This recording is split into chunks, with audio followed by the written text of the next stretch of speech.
মাই ধরবো কেউ নেয় তো কেউ নেই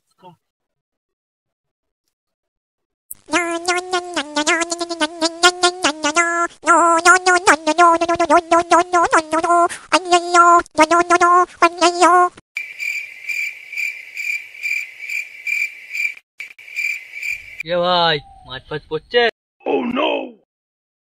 না না ভাই মাছ ফাছ পাইনি এমনি বসে আছি। अच्छा हमको सिखा रिया है কাদের পুকুরে এটা? আমার বাপের। আমার পিছন ঘষে ঘষে পয়সা খরচা করে নিয়ে পুকুরটা নিতে পিছন মানে ছিঁড়ে চলে গেল। তুই এখন বাপের পুকুর করছিস? বোকা চোদা তুই দাঁড়া একবার।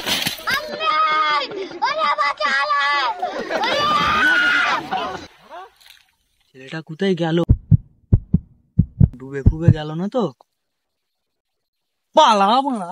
Run.